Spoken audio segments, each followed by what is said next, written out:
Hello.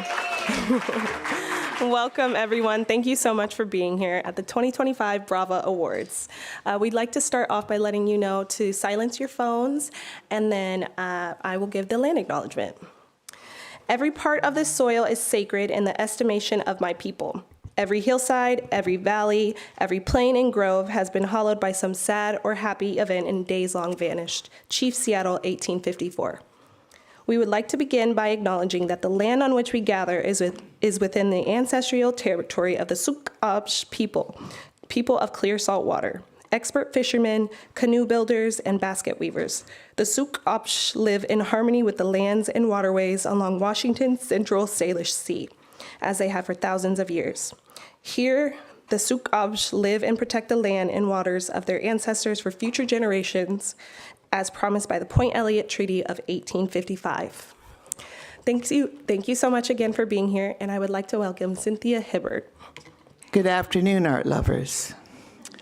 I get to welcome you again, and I am Cynthia Hibbert.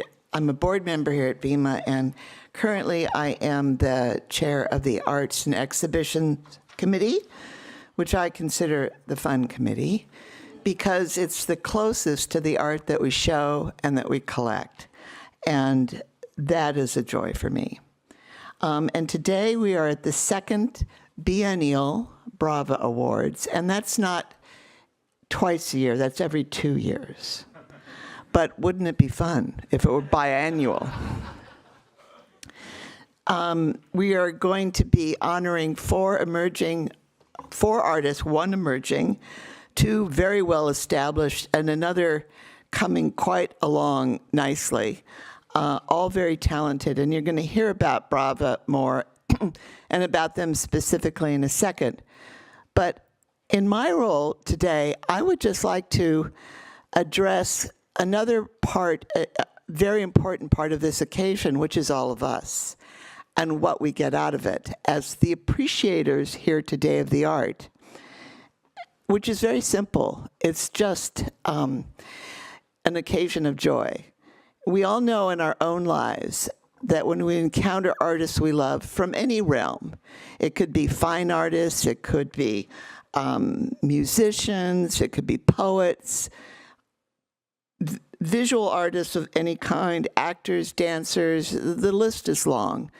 But when we find somebody who speaks to us, we form a relationship. It's an intimate thing.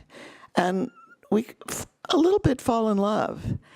And the impulse that we have is that we want to know the person. We want to get close to them. We want to understand what inspires them, what makes them tick. And it's just sort of a natural thing.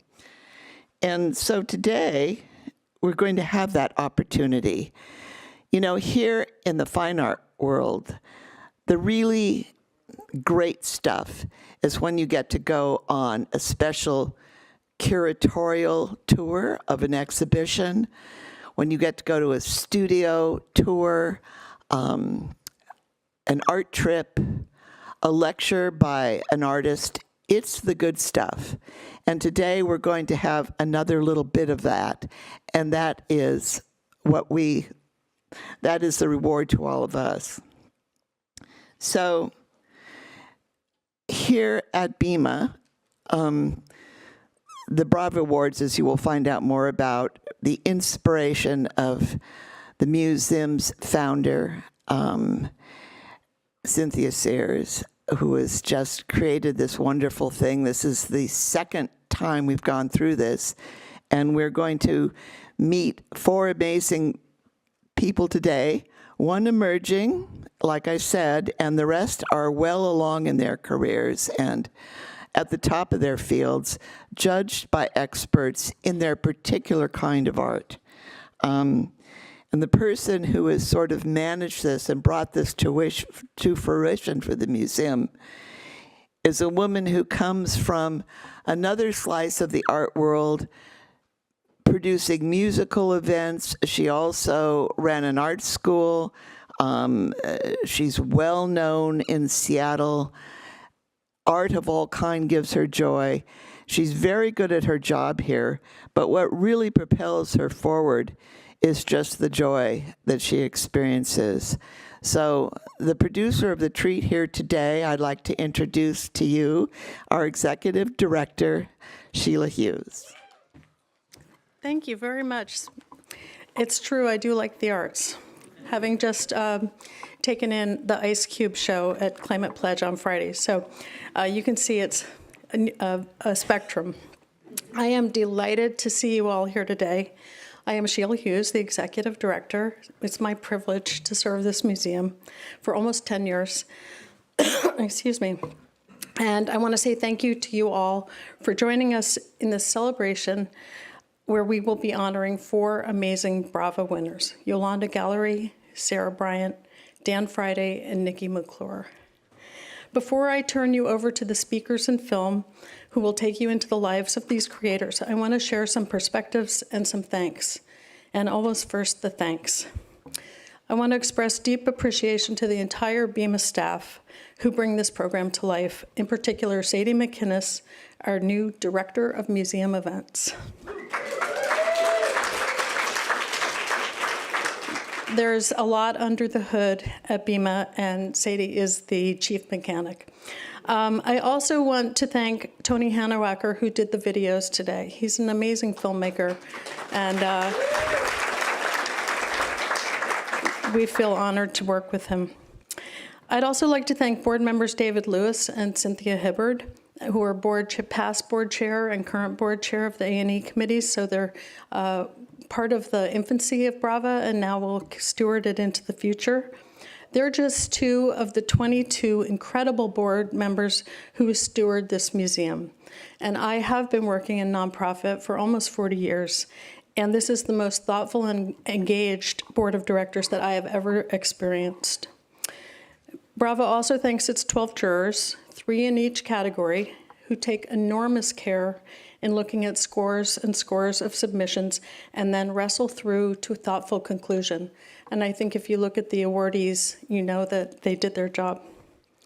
And finally, I want to thank all of you, the entire family of friends, donors, artists, volunteers, and supporters that it takes to nourish this vibrant museum and make the audacious promise that this space will be filled with extraordinary art, open 7 days a week, free, and welcome to all. So I'm going to start my perspectives with a confession. But the BRAVA Awards are my absolutely favorite thing that happens at BIMA. Sorry, Greg. But we do so many remarkable things here. But there is a special kind of purity around this event for me, and like a simplicity or an elegance of purpose. And that's because here at BIMA, we unapologetically admit that we deeply love and respect artists. We work hard to elevate their voices, give their work space, encouragement, time, and support, and remove every barrier that we can so that audiences can fully appreciate their work. It's like a crazy, beautiful constellation of art and ideas, all centered around this creative nucleus. And why do we do this? I'm going to answer first by sharing some words from one of the winners of the 2023 BRAVA Awards, Betty Pascoe. Betty is a master weaver, a Suquamish tribal elder, and a beautiful soul. And at age 89, she wrote to me this year about how she was feeling a year after she won the award. It was a challenging year in which she lost her dear husband. And she said, I want to be careful to read this. "My thoughts are still the same, that we artists are recipients of ancestral genes to be able to see beauty in our experiences in life and with the ability to create. It is like the Indian name we receive in a ceremony, a name belonging to an honored ancestor. It is ours to carry, to respect, and to pass it on before we die. Artists are endowed with special gifts that can see beauty in a mud puddle and see the dew on the cedar branches outside my window, or of music that stirs emotions in you and brings you to tears. I like to believe there is an artist in all of us." Now, Betty said that much more eloquently than I ever could, but artists see and interpret this complicated world for us. They cultivate our hope. And in the struggle against apathy and cynicism and haters, things that shut down our world and make it smaller, They open the world back up for us with ideas, perspectives, and expressions. They call us into inquiry. But at BIMA, we understand that we are downstream on this cultural river, and that further upstream, the artists themselves are experiencing their livelihoods being threatened, disrespected, disrupted. In my opinion, artists don't ask for much, but they do require affordable space, adequate time, encouragement, and a fair and accessible marketplace to thrive. But in the recent rapid-fire dismantling of support systems for artists and cultural institutions, it has turned a brush fire into a wildfire. And grant programs, teaching opportunities, research work, community support, exhibition funding, media coverage. So many streams of support have been extinguished or pinched back beyond recognition. And just this week, just made me sick that the very notion of freedom of expression has been called into question. What is scarier than the devastation is perhaps the intention behind it. Some days it looks like casual indifference.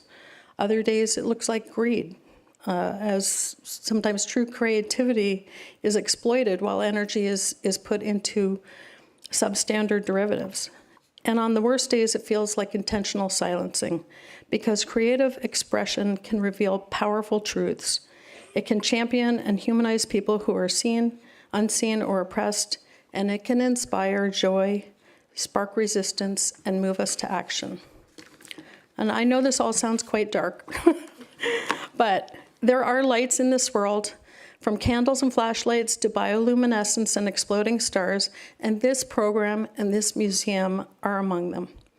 BIMA and BRAVA Awards can't replace the IMLS, and they can't set the Kennedy Center back on their track, but we can be a light on the path for artists who are interested in cultivating hope. And in this case, 4 artists who each have something very important and very beautiful to share with us. We can add our light to the sum of light. The person who first shared that phrase with me, which is from the film The Year of Living Dangerously, is the person who first encouraged us to start the BRAVA Awards, Cynthia Sears. And the quote is part of a conversation between a journalist and a guide as they walk through poverty-stricken Jakarta. And when faced with this question of what can one do when the problem seems too enormous, the guide says, you do whatever you can about the misery that's in front of you, and you add your light to the sum of light. So my biggest thank you today goes to Cynthia Sears. In a world of disposable flashlights, you are a bioluminescent exploding star holding a candle in each hand. So thank you for inspiring us.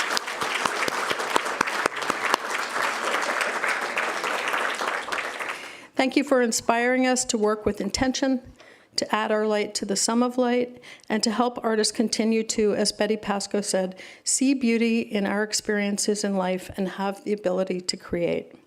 And now it is our pleasure to focus on these 4 artists whose work and journeys have already lit up our world. I would like to welcome as our first presenter, Fancy Vargas. Hello, everybody. Oh, hey. I was wondering if you were here. I am going to try to read this without crying, as the recipient is a very dear friend of mine, my art sister. So good evening, everyone. It is such an honor to be here tonight and present the Emerging Artists BRAVA Award to my friend and fellow dreamer, Yolanda Gallery. Before I do, I want to take a moment to acknowledge something. Artists have always been at the center of how we all build community. They reflect who we are, they help us imagine who we can be, and they make space for us to see ourselves in ways words alone sometimes cannot. But the truth is, throughout history, artists have often been undervalued, treated as extras, when really they are essential. That's why organizations like BIMA matter so much. This museum doesn't just showcase art, it uplifts artists. It adds value to their work and does so in a way that is equitable and intentional. I know that for myself, they have added value to my work and that of the artists that I have the privilege of serving. That's the kind of commitment that strengthens not only the art world, but our communities as a whole. And Yolanda is such a powerful example of why this work is so important. She's an incredible gift. Her creativity and her skill sets are so unique. She has a way of portraying Black beauty through opulence, color, and through layers of meaning that make you stop, think, and feel. Her art is bold and beautiful, and it helps tell stories that we don't often get to see celebrated. But what makes Yolanda so special isn't just her art. She's a devoted mother, and she shows up as a dedicated teammate in our collective every day.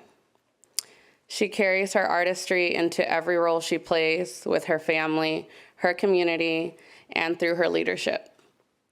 Yolanda, I am so proud of you, and you inspire me to not only with your creativity, but with the way that you move through this world with intention, so much courage, and so much love. And this award is just one reflection of the light that you bring into everything that you touch. If you can please help me welcome Miss Yolanda Gallery to the stage.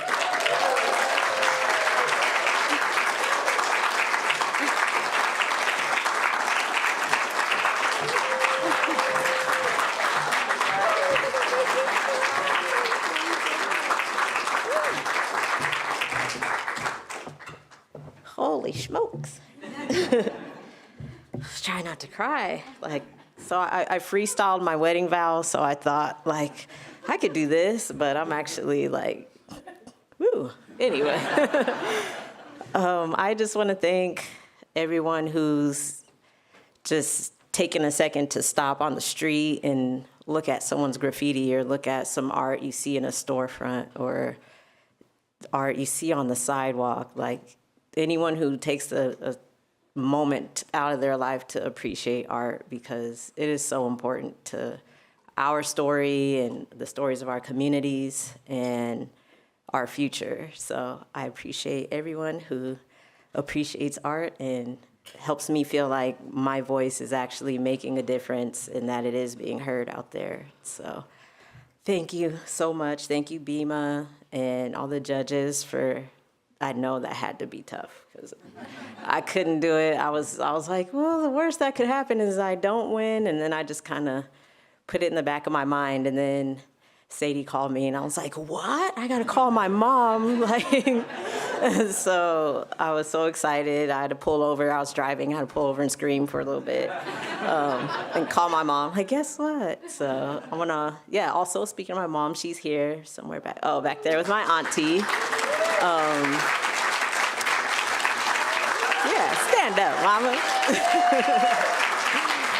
I want to thank her for always supporting me and buying me the 64 box of crayons with the sharpener when I asked for it and letting me just be me as a kid. So, I don't know what else to say besides thank you all so much. And I appreciate it.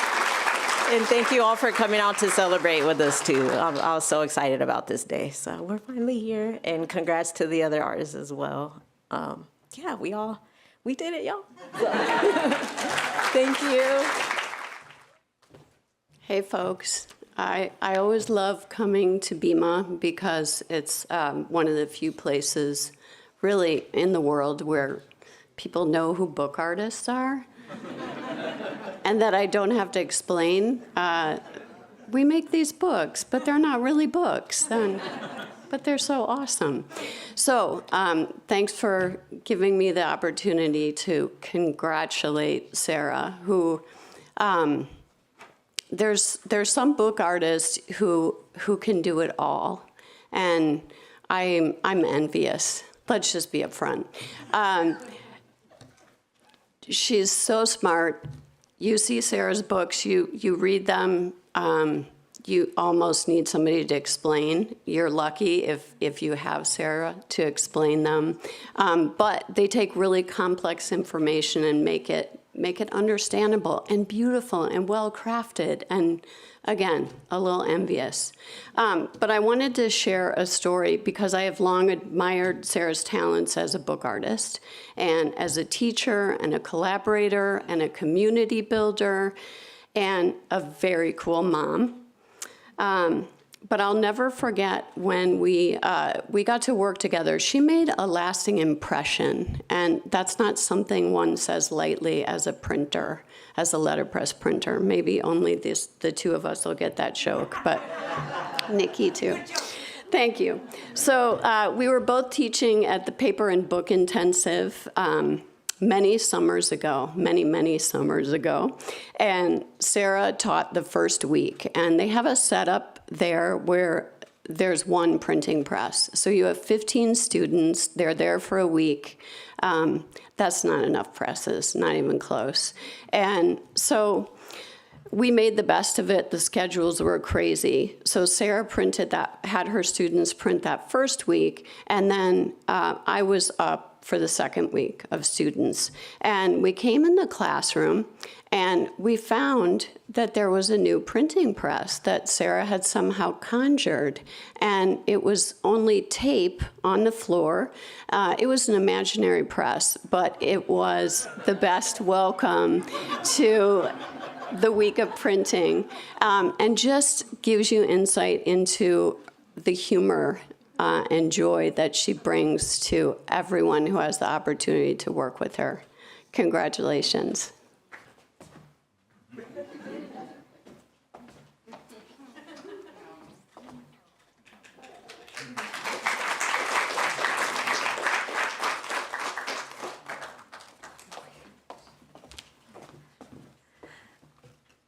I'm a little nervous. I put something down on this scrap of paper, and I'm going to read it. But I want to say first just how grateful I am to be in this room with all of you. Okay, I'm going to read this. Wait, this is the side that I wasn't going to read, so I have to flip it over and read the other side. First of all, to all of the wonderful folks here at BIMA, I just want to say thank you. Sheila, and to Tony and Coram for the beautiful video, and Chris, who's not here, but who is the Atlanta-based videographer, and Sadie for all the communication. Jessica, thank you. You made me almost cry.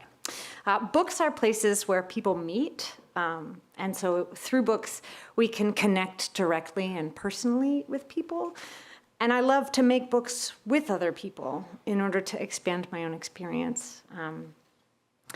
I don't know. I don't want to read this. I just want to say thank you a million times. I do. Wait, no, I have to finish. It's only 2 seconds, I promise. But I have a little bit of family here in the audience. I wanted to say thank you to Garrett and Kat, who are my Washington-based family. I've never been here to Seattle or Bainbridge Island, and so now, unfortunately, I'm going to move here and live with them because I've had such a nice time. My husband, Ben, and my son, Milo, are here, and I couldn't be more proud to be standing in front of them getting an award like this. So I'm just so grateful to all of you, and to Yolanda and Nikki and Dan. This is an honor to share this space with all of you. So thank you. Yawaskano Gaguego, Sano Gaga ni Yaso Niwaga Sano de Ne Honundion, Onondawa got Nia Niko ne again yo Guayo, Tonawandi Onondawa got Yoinsa de Dana Neknea di. Lindley B. Logan, Nika so Ganyo Okaha, Onanewe, Bremerton, Washington. I've made the Salish Sea area. My name is Lindley B. Logan. I am Seneca, Onondaga, aka Seneca Nation. My home community is the Tonawanda Seneca Nation Territory, which is part of the Six Nations Iroquois Confederacy. I have made the Salish Sea area my home for 26 years. It's a pleasure to be here. I want to thank Sheila and Greg for thinking of me in regards to serving on this panel, and also presenting this award to Dan Friday, the Native American First Nations Salish Sea Area Award. Dan has blown glass for over 20 years, 25 years, 29 to be exact. He has blown glass for Chihuly at the Boathouse Hot Shop for 8 of those years. He's taught glass blowing at Pilchuck and had numerous artists in residencies throughout some of the country at some of the most prestigious glass hot shops. I actually met Dan blowing glass at Pilchuck, I believe in 2014. He's been invited to participate in international Indigenous visual art gatherings, like the one hosted at the House of Welcome in 2017, and in 2019 at the Tauranga Waiwai Marae outside of Hamilton in Aotearoa, New Zealand. Dan has a cultural artistic commitment to gaffing glass for other Indigenous artists and has exhibited the commitment at these international Indigenous arts gatherings to gaff glass for other Indigenous artists. He has also been at the forefront of introducing Indigenous artists to a glass experience at Pilchuck for at least 4 years, probably longer than 4 years. And Dan has always included other Indigenous glass blowers from the Salish Sea area in making up his gaffers team when he blows glass and teaches glass.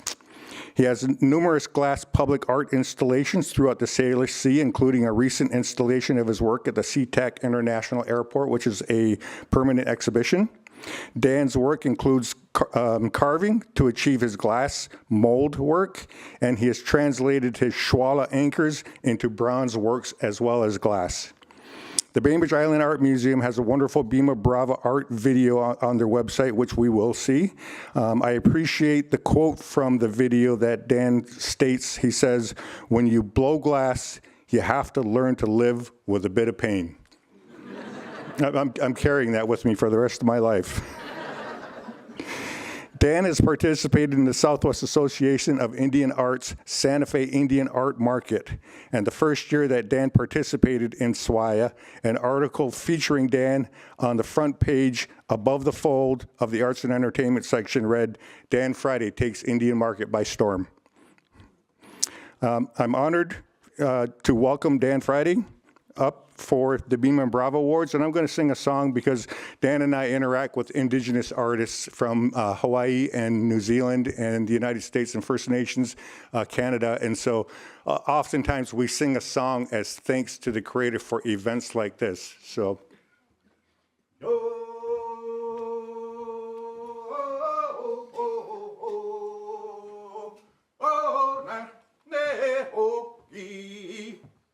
Yo, we na, hey, yo,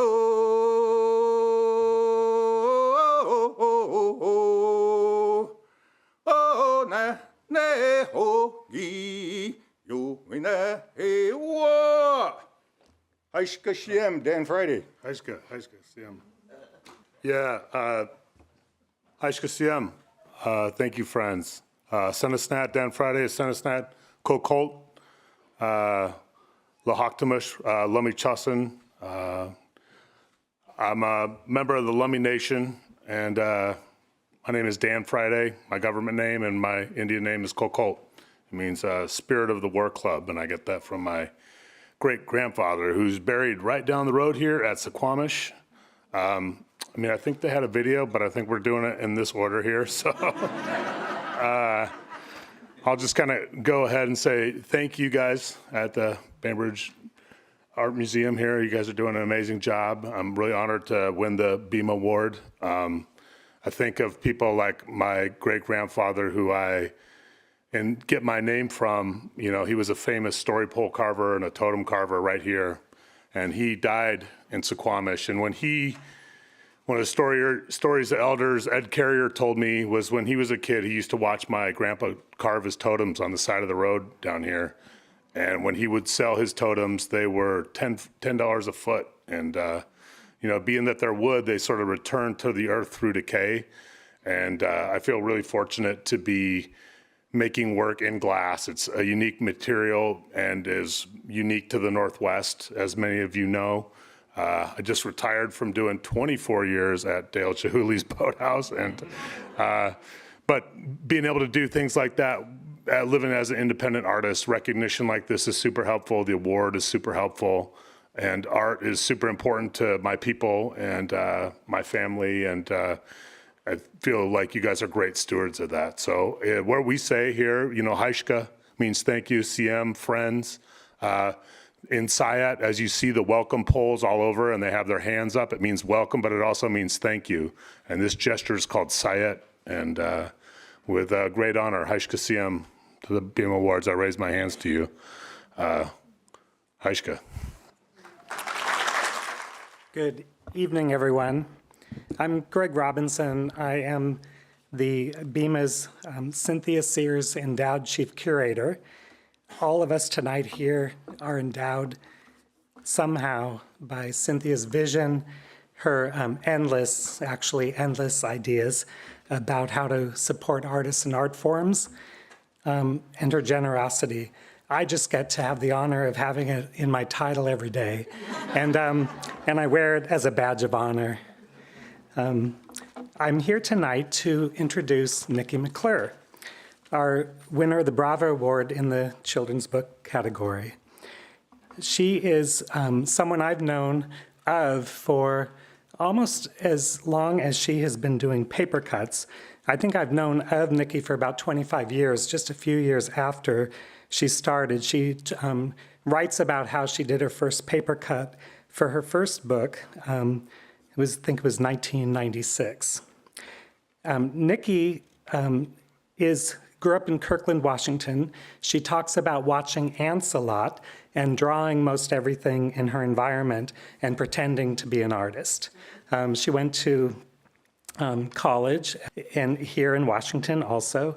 And then afterwards, she worked just a brief stint for a year with the Department of Ecology, and then she was able to be a full-time artist. She's here tonight with J.T. Scott, her husband, who's also an artist, a furniture maker extraordinaire, whose work is also in the BIMA Permanent Art Collection. Often we ask for, especially Yolanda, for example, with emerging artists, what's next? What are you thinking of next? And sounds like you're pretty busy and don't have any lack of ideas anyway. With Nikki, she's already ahead of us. She's way ahead of us. She's working on a picture book. It will be called A Forest, a Family, a Harbor, a Home, and it tracks adventures of a child ages 5, 12, and 18, growing up, exploring the world further and further out.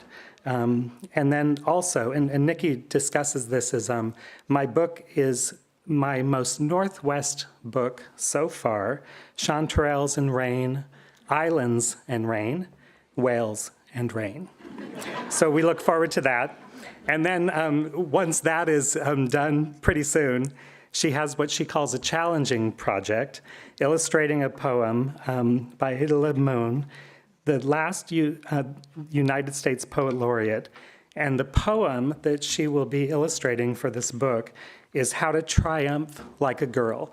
And Nikki said to me in some information she sent in preparation for this that this book has to be really strong. It's going to have to be muscular, and she may have to hang around horses quite a bit to really be able to do a good job with this. I've never known of a project of Nikki's where she hasn't done a really, really great job.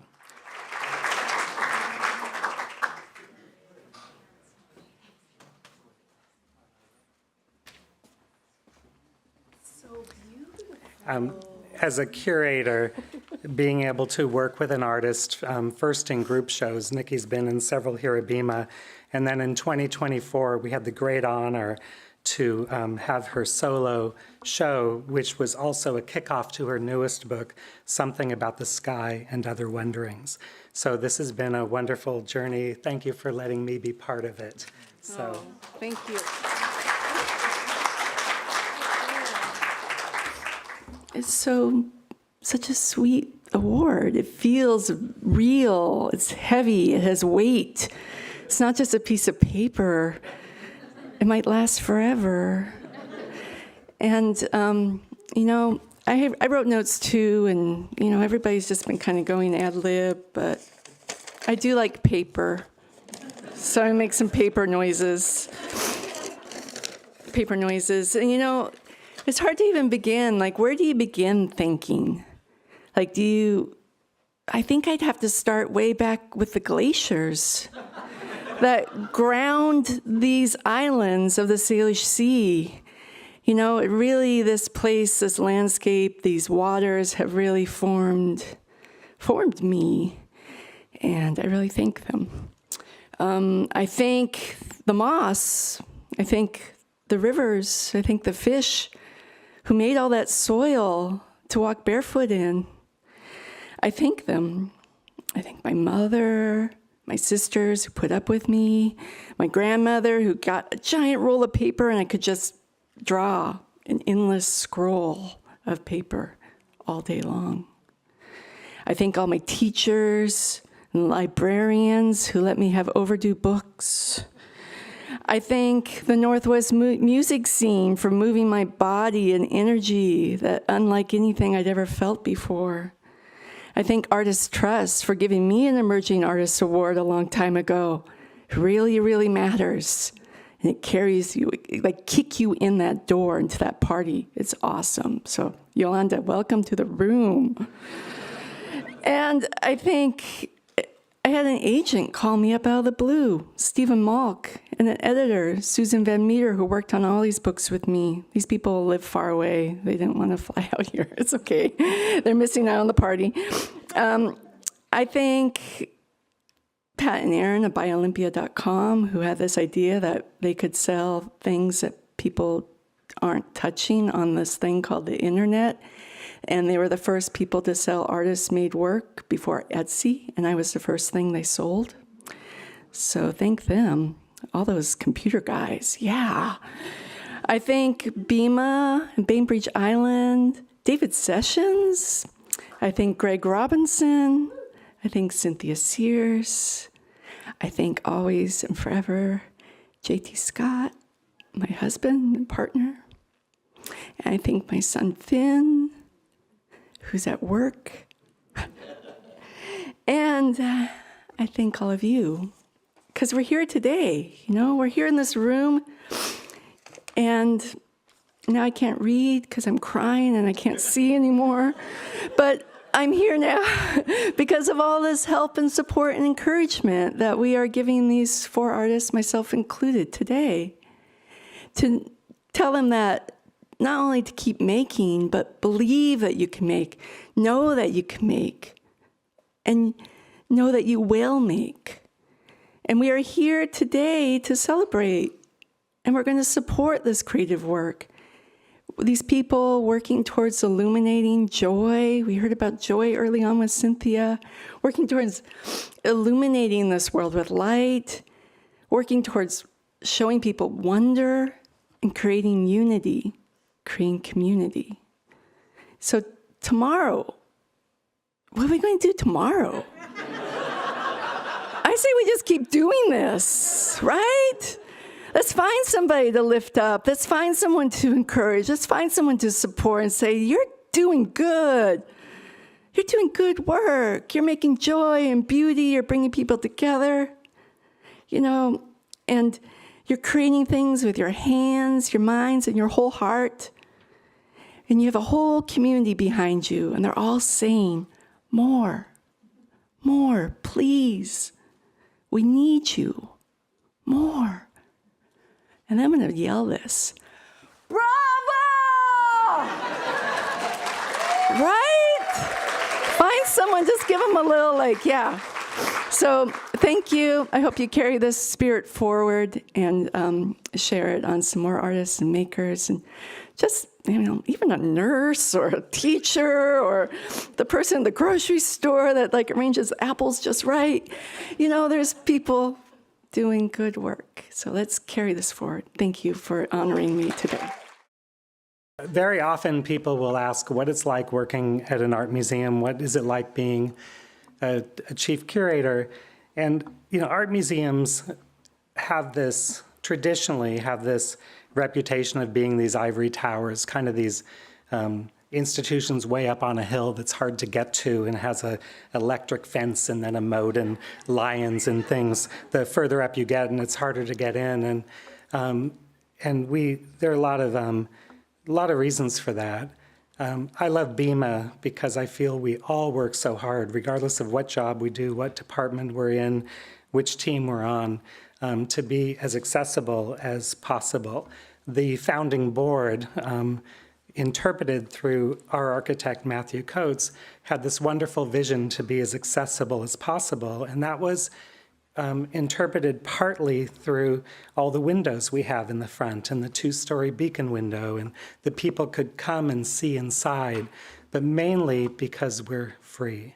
Cynthia wanted BIMA to be akin to a public library where you could come on a break from work, on a lunch hour. You could come over and over again and never worry about having to pay. And I just think in so many ways, with Cynthia and Sheila establishing the BRAVA Award and being in its second great term, it's just another example of how lucky we are. What I'd like to say about museums is that we are the luckiest visual arts organizations on the entire planet. And it's because we benefit from the investments of everybody before us. The parent who was encouraging, thanks mom, back there, again. The teacher who saw some talent, the person who maybe donated art supplies to a high school, the family that donated scholarship money, the gallery owners that actually took that cash flow risk and they rented that space and they did the marketing and they had the opening. And guess what? Over time, they actually did sell some work. All of the artists themselves with all the challenges of making a living, being an artist. I could go on and on and on. Artist trust. I just was a juror. I'm on the Betty Bone Award Committee at Seattle Art Museum, and we just finished looking at 496 applicants this year. But all of the investment it takes from everybody else so that a chief curator can work through all of that and see the talent and have so much to pick from. We're really, really lucky here. And I want to thank Cynthia Sears, our founder, for another wonderful idea and generous contribution to the arts. And I want to thank all of you who will continue to help encourage all of those next artists or current artists so that I have a lot more to pick from, because it makes my job really fun. Thank you very much. Thanks. Please join us.